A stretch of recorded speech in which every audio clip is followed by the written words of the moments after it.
সম্মানিত দর্শকবৃন্দ, সকলকে এ টু জেড এনপিতে ওয়েলকাম জানায়।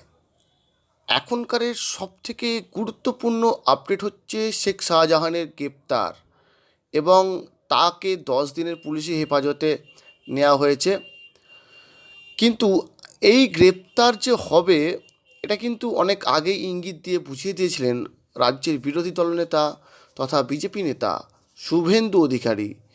তিনি এই যে গ্রেপ্তারি প্রসঙ্গে যে কথাগুলো বলেছিলেন আর যে দাবি করেছিলেন যে পুলিশ মন্ত্রীর নির্দেশে কি কাজ হচ্ছে না হচ্ছে, তারই দলের ভিতরের লোক, সেই পুলিশের লোকেরাই কিন্তু শুভেন্দু অধিকারীকে খবর দিয়ে দিচ্ছে যে আসলে কি করছেন।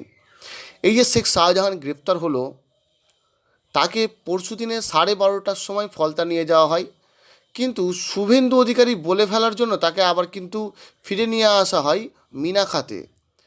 পরে আবার তার একটু আগেই কিন্তু একটি জায়গাতে তার আবার পরিবারের সঙ্গেও কিন্তু দেখা করিয়ে দেয় শেখ শাহজাহান, এবং তার পরিবারের সঙ্গে দেখা করিয়ে দেওয়া হয়, যাতে করে এখন যেহেতু গ্রেপ্তার করলে তো দেখা হবে না, তো সেই জন্য দেখারও ব্যবস্থা করে দেয় যে তারা দেখা করবে। এখন আপাতত লং টাইমের জন্য হয়তো ভিতরে তাকে থাকতে হতে পারে, এই ব্যবস্থা পুলিশ নিজেই করে দিয়েছে।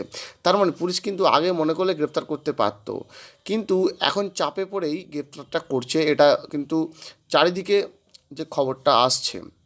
তবে শুভেন্দু অধিকারী কিন্তু এটা যে গ্রেপ্তার সেটাও কিন্তু মানতে পারছেন না। কেন মানতে পারছেন না, সম্পূর্ণ ভিডিওটি আপনাদের সম্মুখে রাখবো, দেখুন। বলছে 2-3 বছর আগের বিষয় তদন্ত করতে সময় লাগছিল। আরে আমার ওদের যে পুলিশের টিম পরশুদিন রাত্রি 12টায় শাহজাহানকে নিয়েছে, টিমে আমার লোক ছিল, তারা আমাকে সকালেই বলে দিয়েছে এবং ওদেরকে ফলতা নিয়ে গেছিল ডিআইজি এই রেঞ্জের ভাস্কর মুখার্জির গাড়িতে। এবং আমি বলে দেওয়ার পরে ওকে আবার সন্ধ্যাবেলা এখানে এনে বসিরহাটে মিনাখাতে এনে তার আগে আকঞ্জি পাড়াতে ওর বাড়ির লোকজনের সঙ্গে মিট করিয়েছে এবং বাড়ির লোককেও বলেছে আমি তাড়াতাড়ি ফিরে আসব, তোমরা এখন শান্ত থাকো, আইনের উপর ভরসা রাখো, আমি ফিরে এসে সবকে ঠিকঠাক করব। একেবারে আঁখো দেখা হাল যেমন বলে না, আমি কমেন্টারি করে দিতে পারি, গতকাল যা বলেছি ও মিলে গেছে এবং আগামী দিনেও বলে দেবো, কারণ মমতা ব্যানার্জির সঙ্গে কেউ নেই, প্রতি মুহূর্তের খবর তারা দিচ্ছে।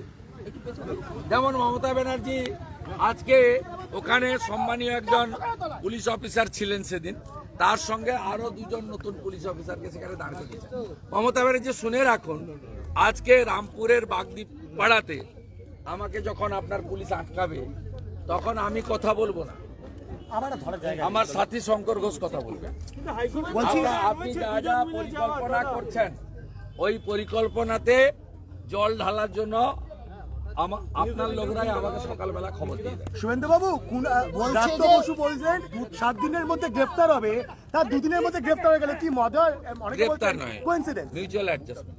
কে বলেছে গ্রেফতার? পুলিশ বলছে উনি 5 স্টার হোটেলে থাকবেন, মোবাইল ফোনে এলাকা কন্ট্রোল করবেন, ওনার কোনো অসুবিধা হবে না।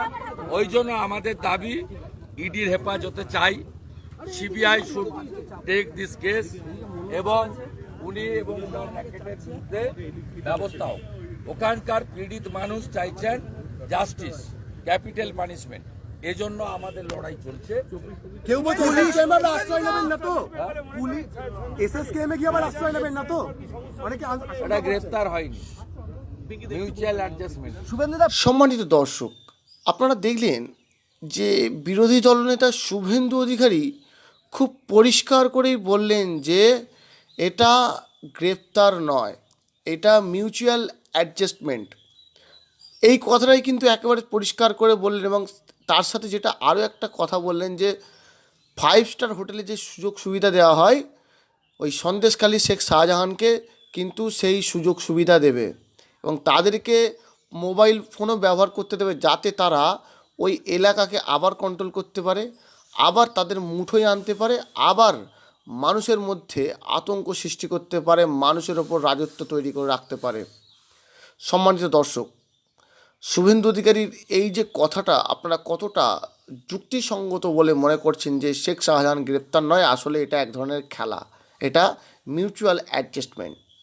আপনাদের প্রতিক্রিয়া কি অবশ্যই আমাদেরকে জানাবেন এবং প্রত্যেকটি আপডেট সবার আগে পেতে অবশ্যই আমাদের চ্যানেলটিকে সাবস্ক্রাইব করে পাশে থাকবেন।